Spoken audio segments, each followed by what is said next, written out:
Hi, welcome everyone to another CIO series. Today we're going to focus on China. We have a lot of events happening in China the last 4 to 5 weeks. So what's different about China this time?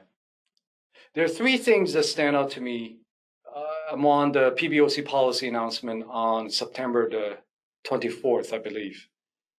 Number one, the government is finally cutting mortgage rates aggressively, not just for existing mortgages, but also for new mortgages, by as much as 50 basis points. And to me, that seems perhaps one of the only two policies that can effectively save China's real estate market, being the mortgage rate and the real estate price. And China's finally doing it. Number two issue is that the government announced direct and explicit support for the stock market. As you know, the so-called national team in China has always been very evasive. And until recently, we haven't had a clear plan and clear numbers of how the government wants to prop up the stock market. And finally, we have a plan from PBOC and specific numbers. And lastly, I think this time the policymakers are very good at playing the expectation game. That is, when they announce something, they not only tell you what they're doing, but also tell you what they will be doing. You know how the Chinese policymakers, authorities are not exactly transparent, and sometimes they announce something and you don't hear from them for 3 months, and you have no idea where things are going. This time around, at least from the PBOC, China's central bank, we're getting very clear and specific guidance on what to look for. And that is a very useful roadmap for investors to trade the market, try to understand the policy, and try to track the policies. In fact, yesterday, as promised, China's central bank cut the prime rate by 25 basis points. And also yesterday, that the so-called swap for the financial institutions to prop up the stock market also happened, started with 50 billion RMB of quota. So this is what's happening this time, and this is what's different. Now, am I saying all this in hindsight? Yes or no? I want to do a recap of what we've said and what has happened. On September 16th, I already said that what if China takes the stimulus to the next level? And I already sensed back then that given the continuing economic pressure, China will likely have to do something. And I recommended some consumer stocks. 2 days later, the Fed cut the interest rate by 50 basis points. And exactly a month ago, during our CIO series last month, on September 19th, I also reiterated our call on China and recommended 6 consumer stocks. And finally, on September 24th, that kicked off, the PBOC announcement kicked off China's stimulus policy. And the market rallied. The next day, the market was flattish. People were not sure how far this would go. And I also clearly stated this market rally has legs, meaning that it's sustainable. And at the end of the month, I draw 3 possible scenarios for the Hang Seng Index, which I'll talk about later. My views have not changed.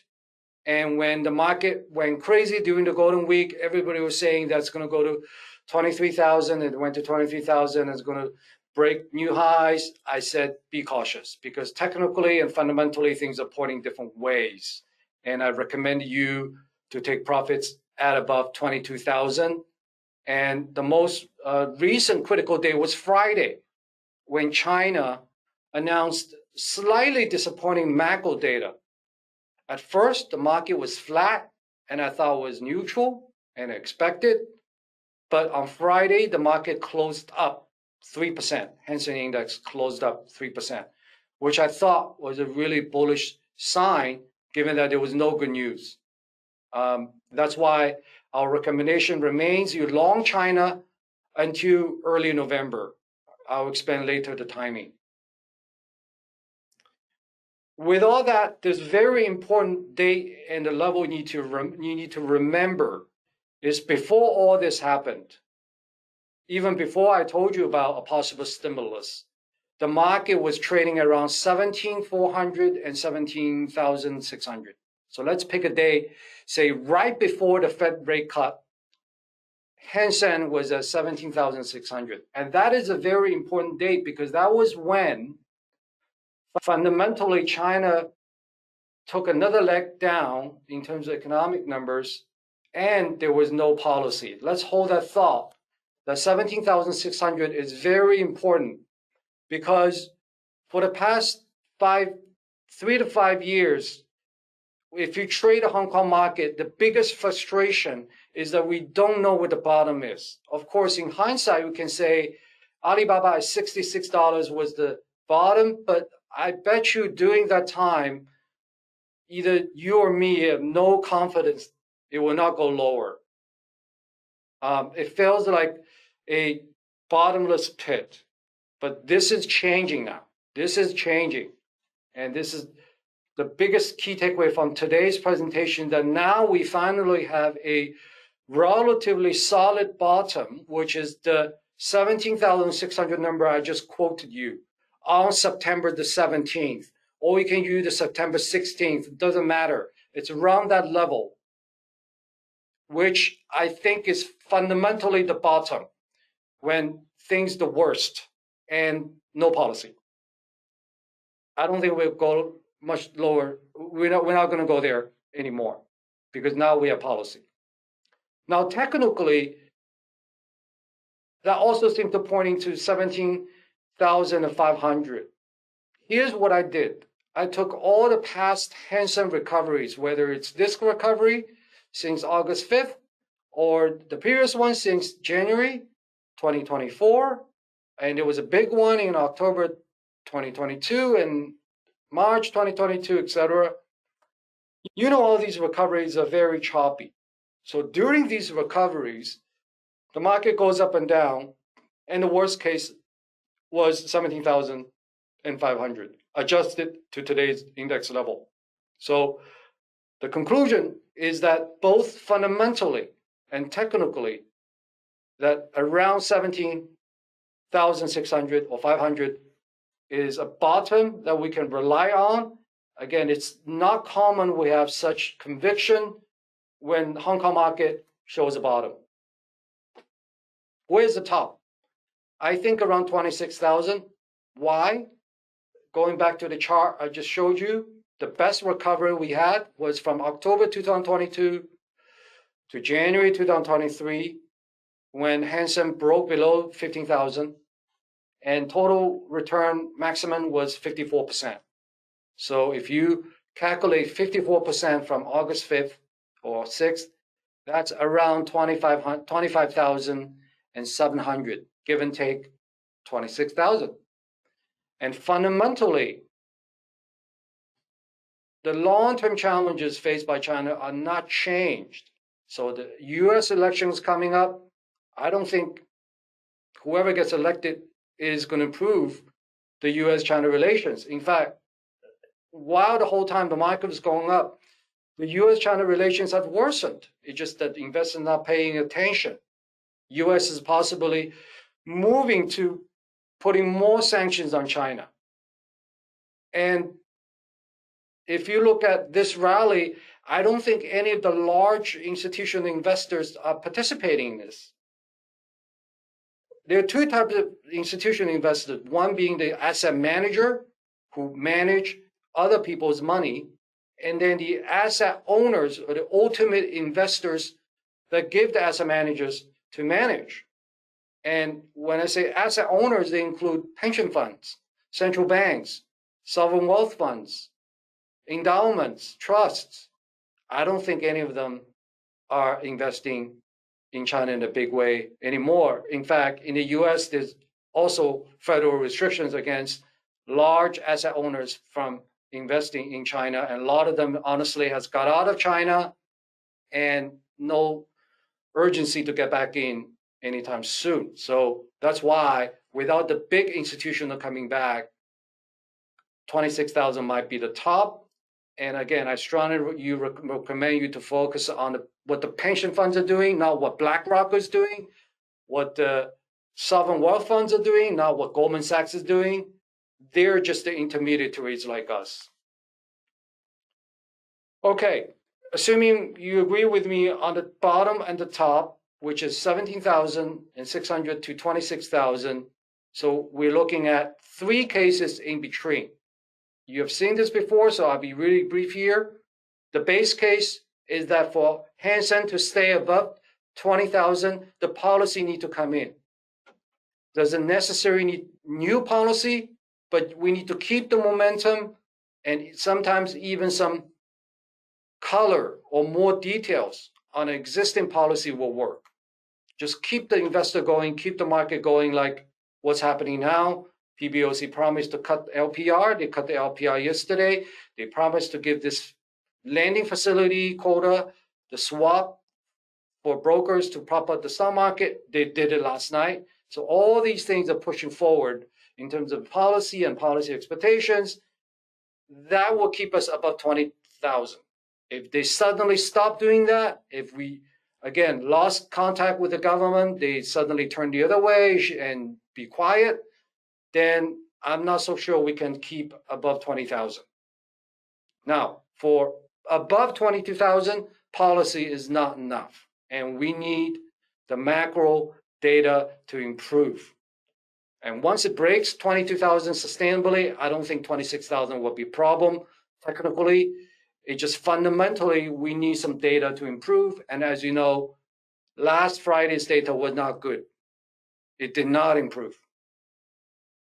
So just to reiterate, the bull case, 22,000 to 26, low probability of 30% because we are not yet seeing improving macro data. The base case is the majority case.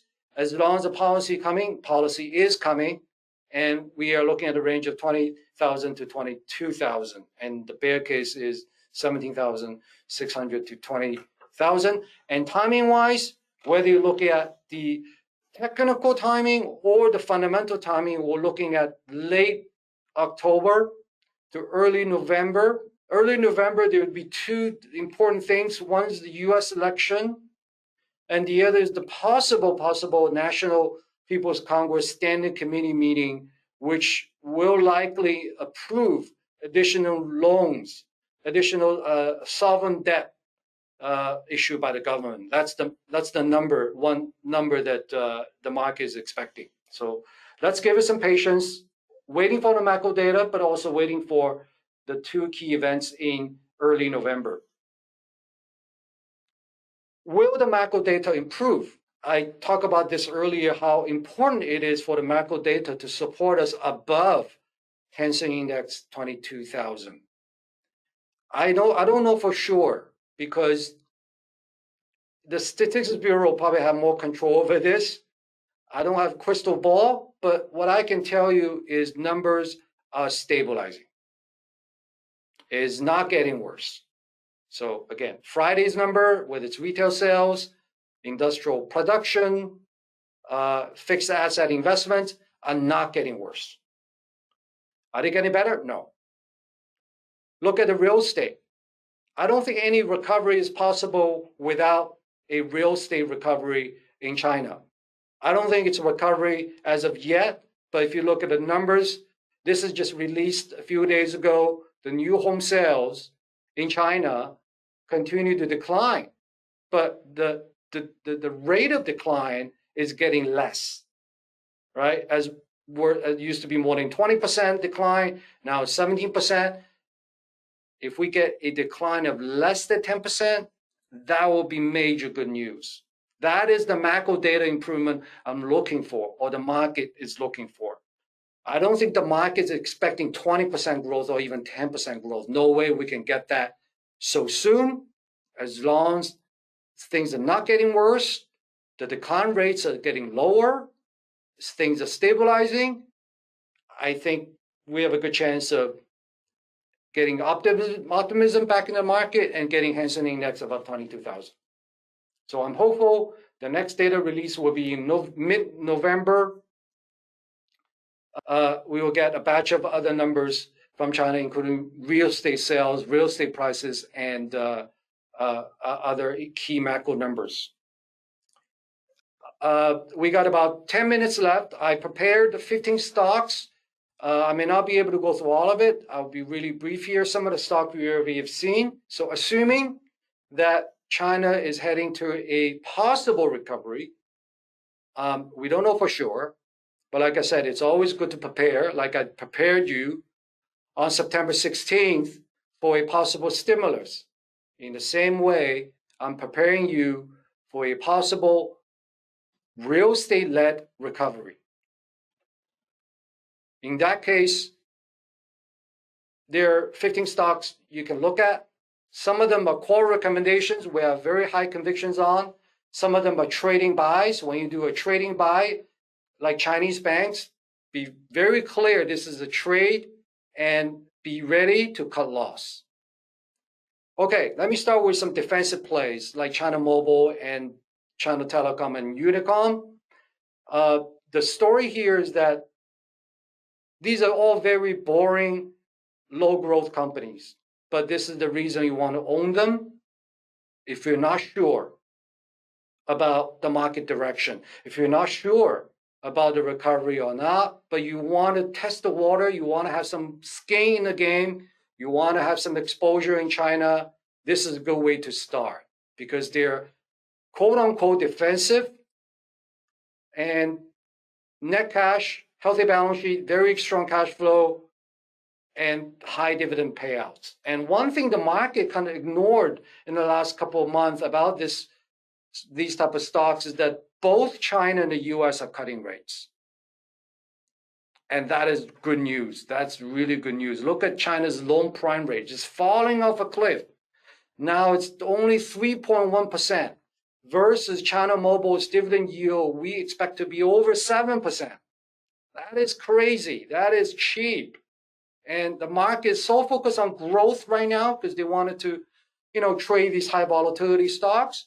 They completely forget that these are still really good companies to own for dividend, and they benefit from the US and China cut rates. Also, it's not common for US and China to cut rates at the same time. This is a great timing to buy these stocks and hold it, to collect the yield.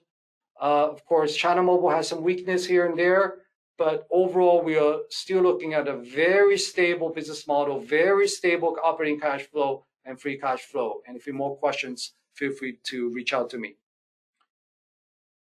The e-commerce story, it's pretty well known. I just want to highlight that for China's e-commerce, people associate this with slowing growth. Yes, it's true that it's getting more matured, but not as matured as the telecom industry, I just highlighted.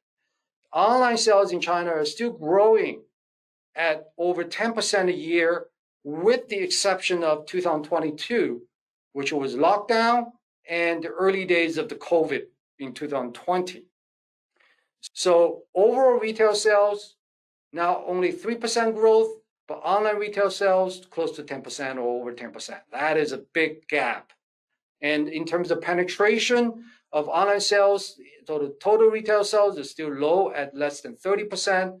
And some of the estimates include forecasts of almost 9% year-over-year growth for online retail sales in China over the next 5 years. That's also a very high number, considering that Chinese GDP growing at only 4 to 5%, and you have an industry that's growing at almost double the rate.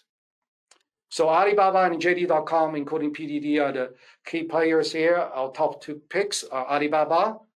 It's also our core recommendation. If you want to trade, you can also trade JD. Sportswear and the rise of domestic brands. We dedicated a special report just for the rise of domestic brands in cosmetics, sportswear, auto, and smartphones about, I think, a month ago. If you're interested, you can read that and see how things are changing today. And sportswear is interesting because this is also a sector that within retail that's growing at double digits consistently. I think there's a reason behind that because people are also getting more health conscious in China after COVID. They want to step out, they want to spend more time outdoors. It also doesn't cost money to run outside, run in the park. So it's a low cost way to improve your health, to socialize and things like that. So sportswear, it is still going very strongly in China, and our top picks are Anta and Li-Ning. Those are the top two players in China. And like I said, they're also gaining shares against companies like Nike and Adidas. These companies, by the way, used to be trading at 20 times or over 20 times price to earnings, and just look at how low the valuation is today. Anta is trading at only 17 times price to earnings, Li-Ning at only 12 times, versus Nike is at 30 times price to earnings. And Adidas is 60 times price earnings, with worse fundamentals in China for the global brands. Also, China tourism boom. I talk about this for almost a year now, that this is also a relatively strong segment of Chinese consumption. We are looking at short-term over 10% growth, and longer term, we're still looking at double-digit growth in domestic tourism. Now, there is a caveat that domestic tourism volume is really good. It's actually surpassed the 2019 pre-COVID levels, but the spending is still weak. The spending is weak.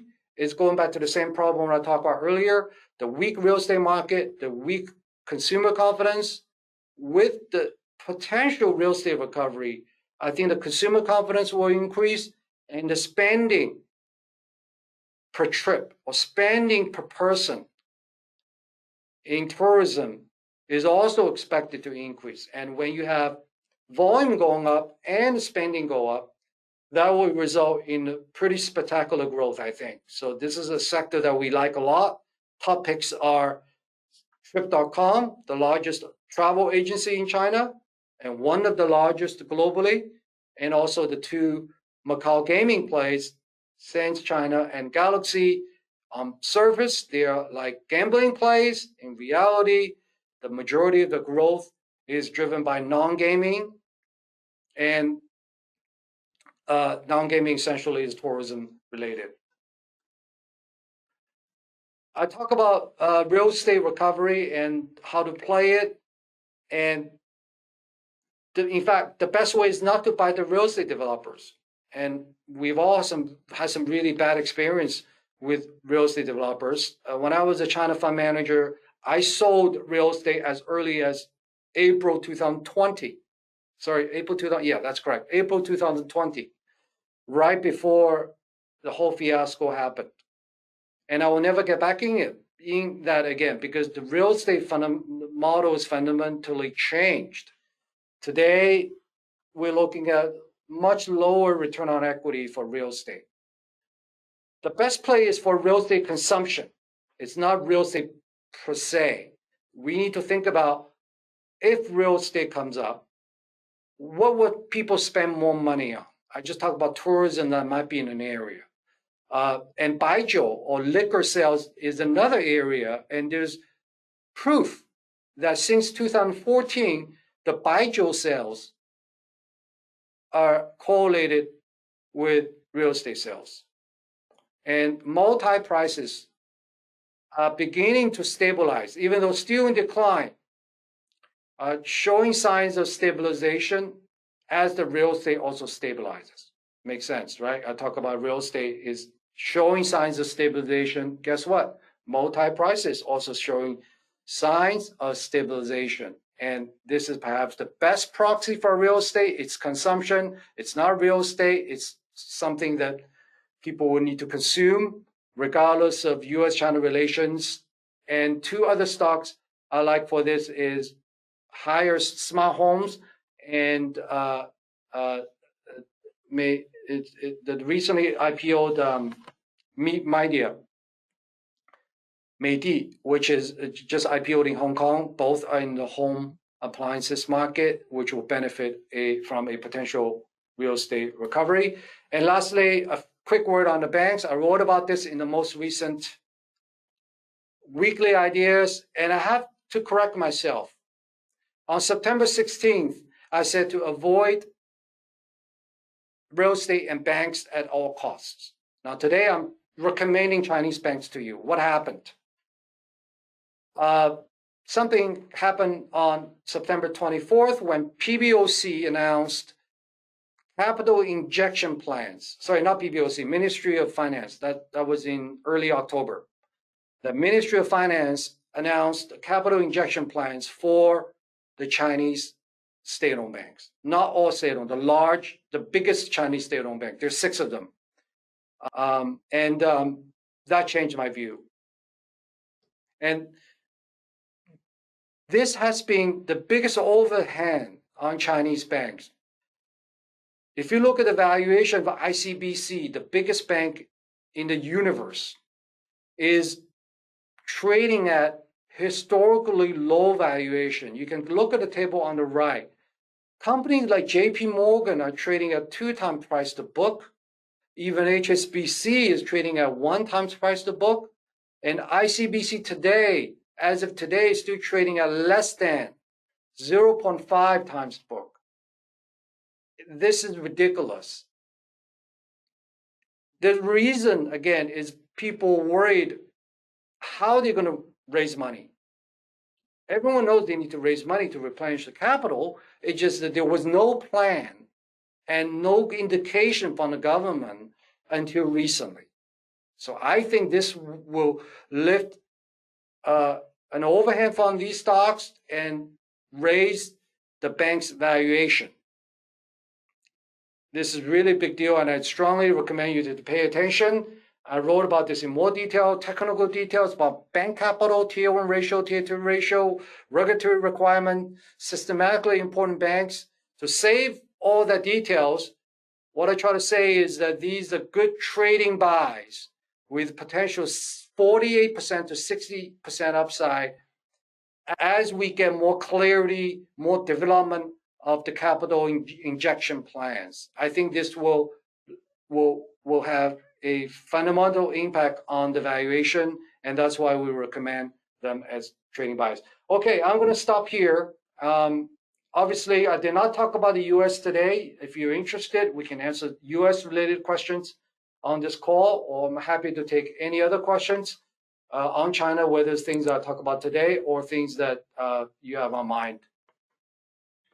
If you have a question, please use the Q&A window to enter the question in text, and I'll answer them in a way, in the order they're coming in.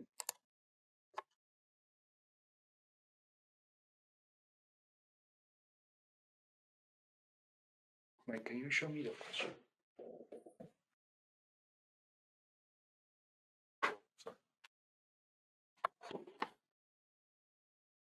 Again, if you have a question, please use the question window somewhere on your screen and just type the questions, and I'll answer them as fast as I can. Okay.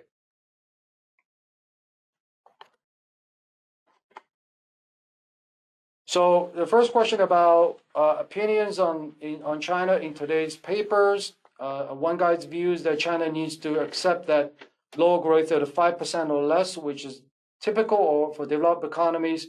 Do you agree with that assessment? And what is the views on China's growth rate and how China is managing Chinese expectation? I'm not sure about lower than 5%, but the trend is definitely lower going forward. So just to back that point, I mean, China's growth target used to be more than 10%, right? So China's already doing that. China does not need other people to tell them they need to talk down the growth target. I think based on the pattern, look like they want to shave out 0.5% a year. So we're going from 5% to 4.5. Next year, I predict it will be 4%. the year after 3.5, and probably stabilize around 3%. And don't worry, the Statistics Bureau of China can always make sure that we reach the whatever number the government sets a target on. So I'm not too worried about the headline figures. I'm really concerned with the quality of the number. 4 to 5% to me doesn't mean anything. You can have a 4%, 3% growth economy that's really high quality, and the stock market can fly through the roof. You can have a 6%, 7% growth, but everybody knows it's a fake number, and the confidence will drift lower as it happened before. I read that Malaysia is seeing more Chinese tourists. Do you see this trend continuing? And if so, any advice how to ride this trend? That's a really good question. And this is actually something we will be talking to you about, hopefully in the next few weeks. And definitely by the next CIO series, we want to give you some non-Chinese plays on the Chinese economy. So a quick answer to the question, yes, I think Malaysia will benefit from a potential Chinese recovery, not just from a tourism standpoint, because Malaysia is one of the countries that also have visa-free arrangements with China, and they are the biggest influx of tourists during the Chinese New Year this year, as you can see. And also, I expect more trade with Malaysia. Recently, we wrote a thought piece about China's trade pivot. So I'm not sure you guys know this, that China's trade to emerging markets like Malaysia has crossed over 50%, while the China's trade to developed markets crossed below 50%. This is the first year that happened, that China is actually exporting more and doing more trade with countries like Malaysia. Okay, hold that thought, please. And we talk more about that. I'm sure there's a lot of interesting opportunities there. See, our goal is always to keep you one step ahead of your competitors, our competitors, one step ahead of the market. When the market is thinking about policy, I'm already telling you to think about the macro data. When the market is thinking about Chinese stocks, we are already thinking about emerging markets, Southeast Asia, and including some US stocks. I think part of the reason that US stock market is being strong lately is because China is also doing well. And that's somewhat also put confidence in some US companies doing business in China. Does China still restrict capital outflow? Yes. Like buying up properties in Malaysia, I think so. The capital restrictions still in place, especially for individuals. For institutional, it's more relaxed, especially state-owned companies. Why there is a need to raise equity for Chinese banks? Also, really good question. I think they need to be, so if you read my weekly report, I'm not sure you get a copy, there's a table showing what is the capital adequacy ratio. To make things simple, we're using the CET, the capital equity tier ratio. There are many capital adequacy ratio. To give you a simple answer, if you look at the key capital adequacy ratio for the large banks, state-owned banks in China, they are all above the key hurdle. However, they need a buffer. So China volunteered some banks for so-called global systematically important banks, GSIB. That means as a GSIB, you not only have to meet the minimal requirement, you need to create a buffer. HSBC is one of them. And HSBC, if you look at the tier 1 or tier 2 ratio, they have a huge buffer. ICBC does not. ICBC has a buffer, but it's not big enough. And one thing I also talked about before, that over the longer term, maybe not immediately, not day 1 or day 2, but as China put out a bigger stimulus, it will also create more bad debt for the Chinese banks. So think about what will happen if that's the case.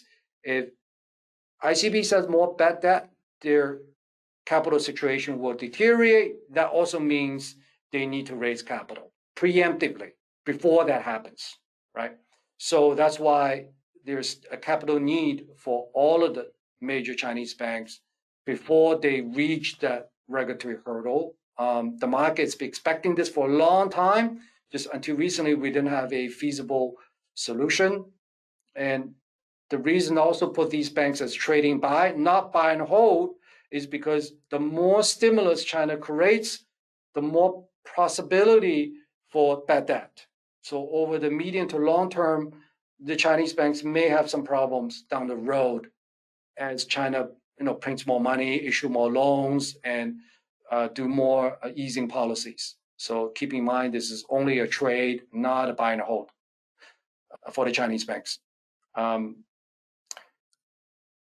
Should we worry about Chinese bank exposure to the Chinese real estate sector and companies?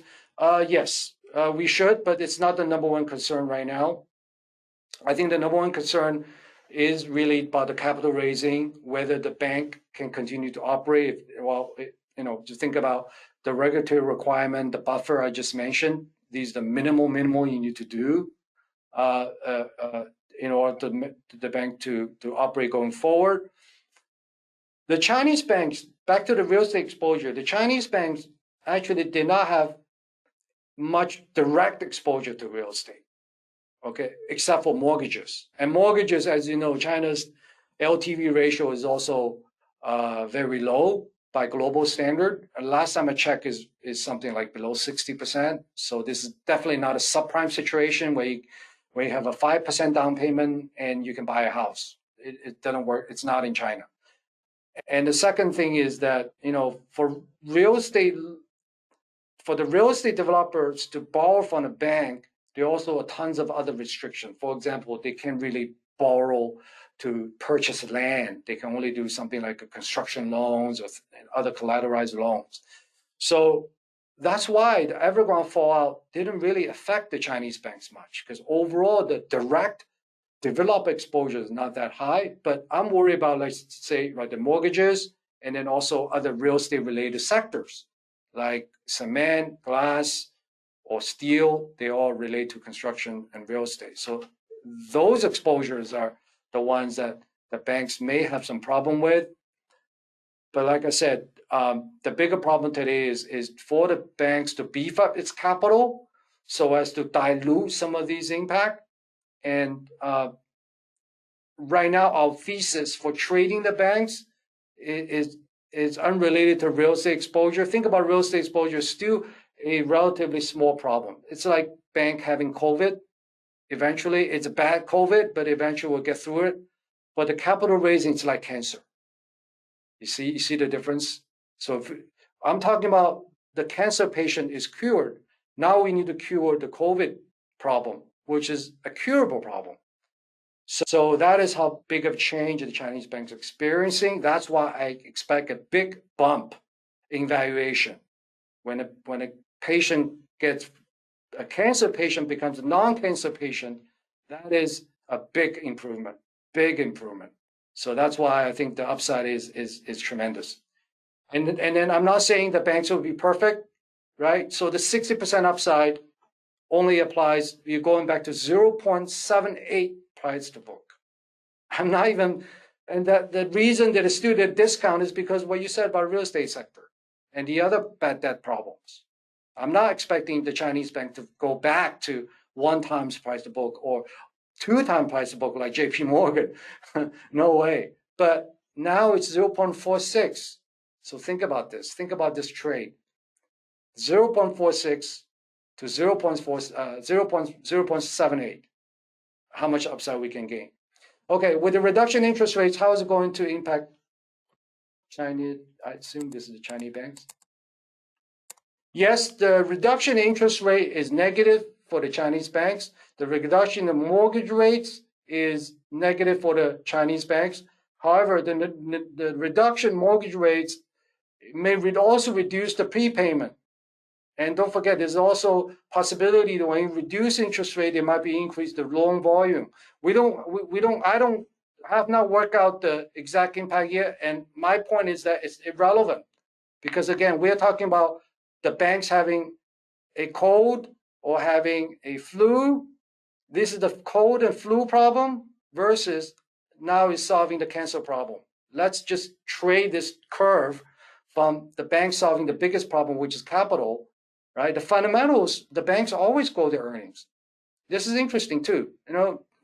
We don't need to worry too much about the bank in China because the business model is almost monopoly, the large big banks, And year after year, through economic cycles, they grew almost every year. Despite every year, people worry about bad debt and this and that. But I think still expect earnings growth. Like I said, the capital raising is going to solve more than 50% of the problem. It's going to expand the valuation. Any view on Meituan? Also, very good question. We should also classify this as a consumption play in China. Online is not online retail goods, but really online retail services. Yes, it's also our alpha pick by our institutional research.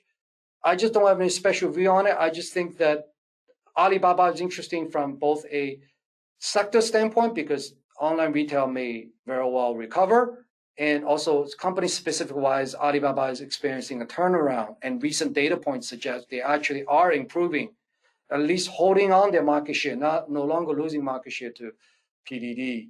Meituan, certainly it's a good play. It's a trading play. It can be a good trading play for the China consumption.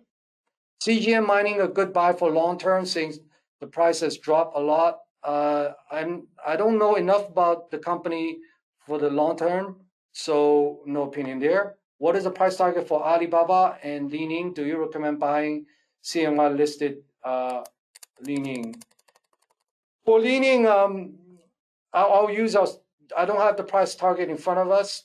I think these stocks we can pretty much ignore it. It's a trading stock. So it's really up to you how greedy you are and how much risk tolerance you get. And we can follow up on a question. I normally don't give price target except in the case of Chinese banks because I really thought clearly about how things are going to play out. For Alibaba and Li-Ning, for Alibaba, my recommendation is hold it for longer. And much like NVIDIA, since we recommended end of last year, there's only one time we recommended people to take profit at $100 pre-split. And ever since, we have never recommended selling the stuff. Alibaba, the same thing. If you want to trade it, fine. But our recommendation is try to hold it as long as you can. And there aren't that many companies that you can really buy and hold in China today, as you can see. Okay, is Israel attack Iran? How many? Let me see. I missed this. Israel. How many days it take for market to recover, assuming Iran did not retaliate? That is an interesting question. I don't know about how many days it takes for the market to recover. I don't even know if the market, which market you're referring to, the U.S. market, look like even the oil price is not pricing in any of the Middle East risk. So it's really, I'm not a geopolitical expert. It's really hard for me to answer that question. I agree with your recommendation of Chinese banks, but I hold to buy and hold Chinese banks in a longer term for dividends. Is it wise to hold Chinese banks? That's also a really good question. So remember when we recommend the defensive plays, whether in the US, Walmart, Costco, Nike, well, Nike is not a good example, but let's say China Mobile in China, and some other companies like Senhua Co.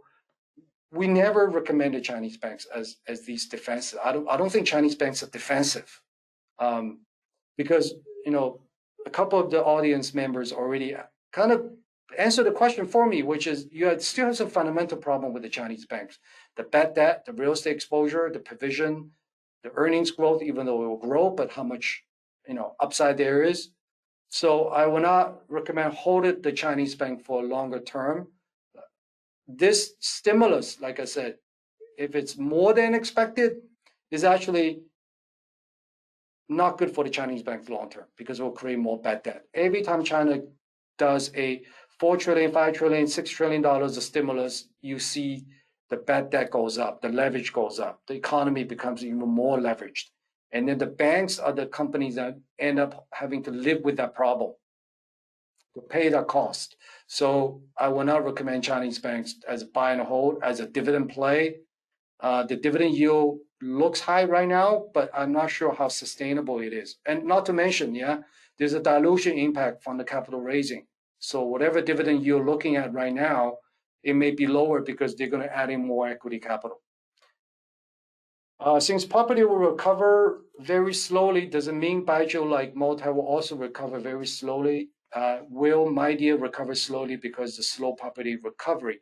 Also, really good question. By the way, everyone has asked really good question. I'm really impressed. Depending on what do you mean by property recovery? If you're saying the property recovery is going to go back to the growth rate pre-2020, yeah, it's going to be very slow. But when I say a property recovery, is the growth rate getting better or the declining rate getting less? Does that make sense? And that could happen very soon. So the two types of recovery. One is the things are not getting worse as fast as before. That's the situation I'm expecting. And that's already enough.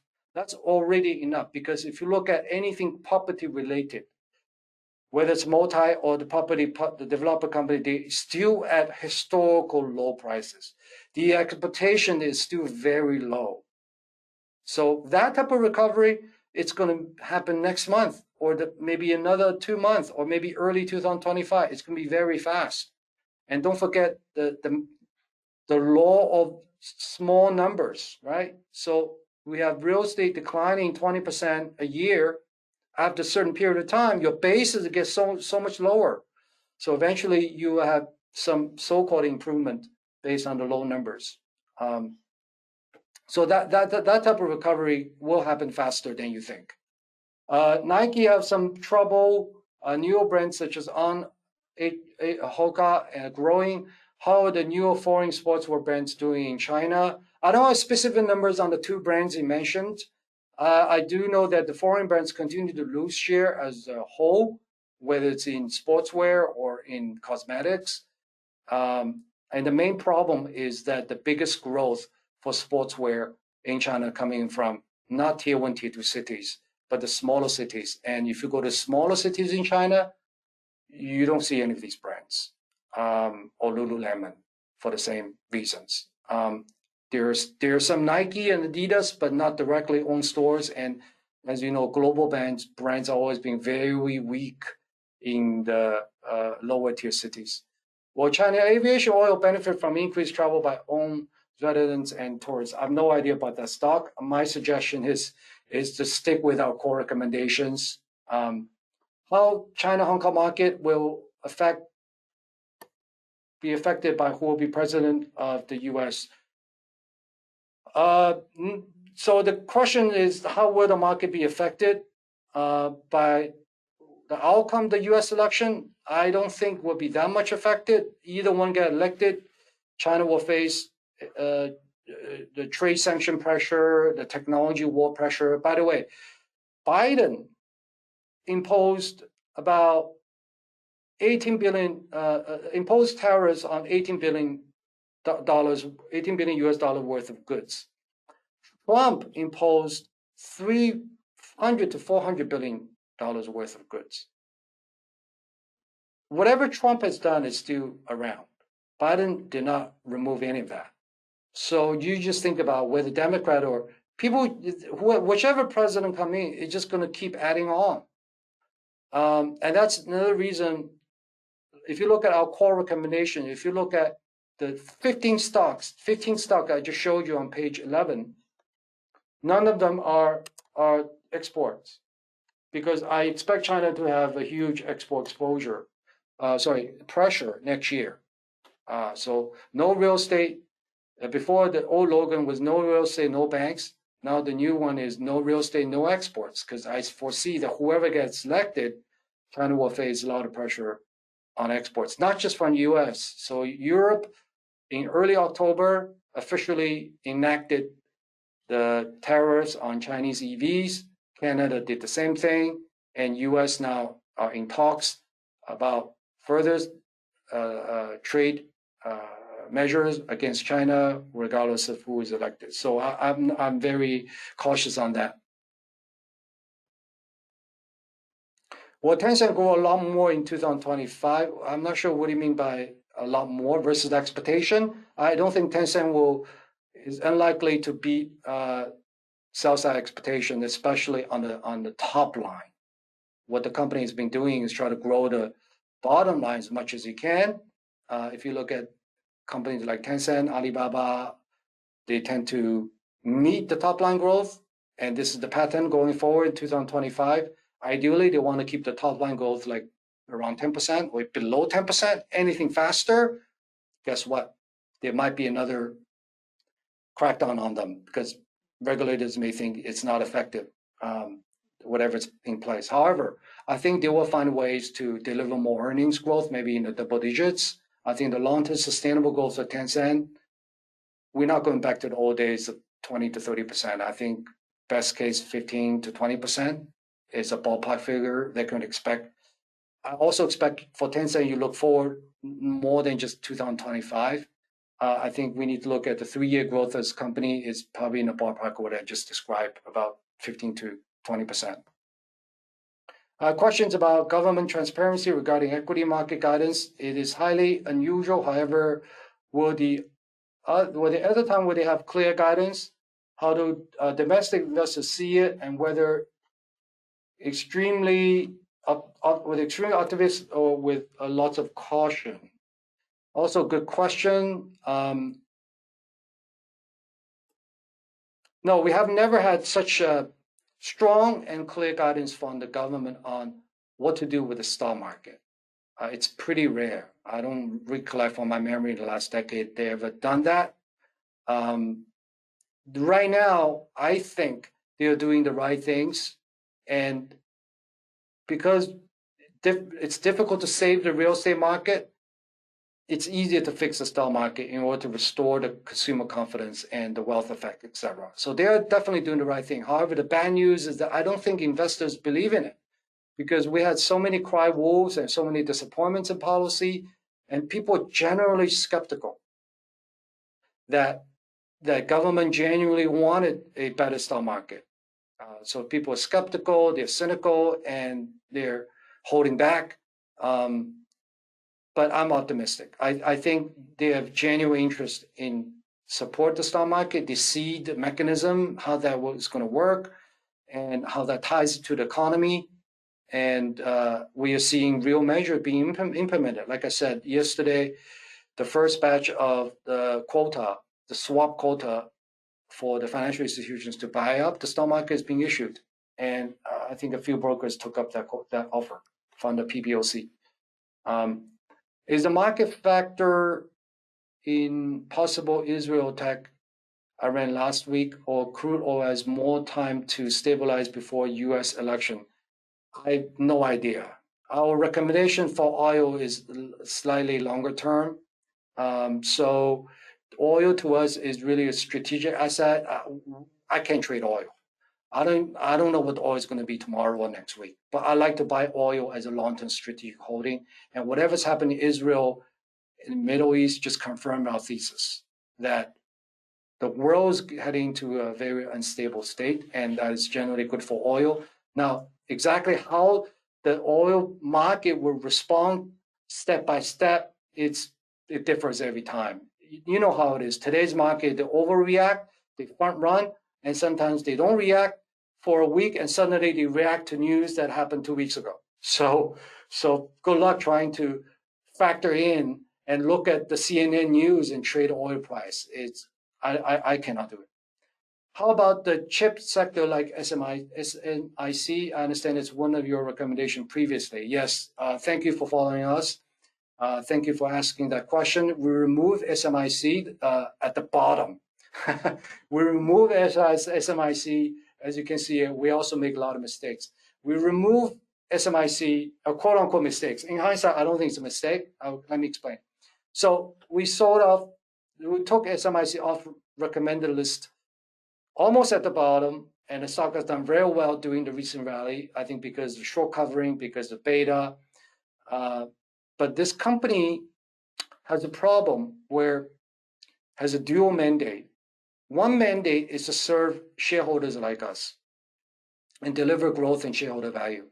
The other mandate is as direct orders from the government as the only advanced semiconductor manufacturer in China to continue spending to serve, the company Huawei and to spend money, time and energy and people and pushing the envelope in China's semiconductor technology. I'm not sure how that will work with its financials and the shareholder value. So we could see a lot of destruction in shareholder value because this company is spending endlessly, spending on projects that serve Huawei. And if you serve Huawei, you may or may not make money. We don't know. And so far, they are also having trouble with the advanced node of the technology. That means the yields cannot be good.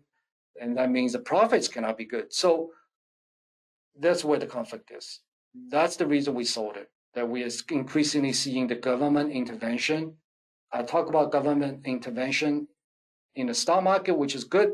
But in this case, the government's intervention into SMIC is not good because to me is destroying value. It's not good for the stock price. With all these stimulus coming in China, which sector do you think will benefit the most? Consumption. Please look at this. Please read our report. Well, I talk about consumption must be a gazillion times consumption, and keep focused. I think we have 15 stocks here, and a lot of people think it's not enough. Fine, but I like to be focused. And the reasons consumption will benefit from the real estate recovery. Consumption will benefit from the stock market rally if it happens. The consumption will benefit from a general recovery of the economy, and consumption in China also have strong growth in certain areas. So we're not just asking you to invest in general consumption, like China Resources Beer or Alibaba, right? These are general consumption that they sell. I know Alibaba sells everything. Beer is almost like a staples item, right? It's not just general consumption. We want you to look at the specific areas of consumption, like travel, tourism, like sportswear, that has a secular growth, has a stronger growth angle. So consumption, please don't forget, this is still, as corny as it sounds, it is still a very viable sector in China, as long as you pick the right stocks, understanding the trends, right? So I highlight some of the consumption trends that you can play. If you play this well, you can make a lot of money. And exports, I'm not sure. Real estate itself, it's going to recover. But the developer stock, I'm skeptical if they can go up sustainably, and it's very volatile. What's the future forecast for China's insurance company? I don't have a view on insurance company per se. Ping An reported stronger than expected numbers, but they still have a sizable real estate exposure. That's not yet reflected in the stock price. So I recommend caution on Chinese insurance. In the same way, I used to recommend caution on Chinese banks, but this capital raising really solved a lot of problems. We can expect a short-term rally. AI industry, yeah, SenseTime. I don't have nice things to say on SenseTime, so I better not say it. So I strongly recommend looking at corporate governance of this company and whether this company really have any real technology. Whenever a company come to us say we are a platform company, we provide solutions, that is kind of BS to me. Okay, what is a real technology company? I don't know. I don't think they have any. Is it not easy for Malaysian to trade in China capital market other than by Hong Kong? Is it not easy? I'm not sure what the question is. Okay, we are very few time left. For the questions I have not been able to answer, I will try to follow up with you if you can leave your email address. I'll hopefully register with email address. Otherwise, I'll see you guys next time. Thank you again for joining.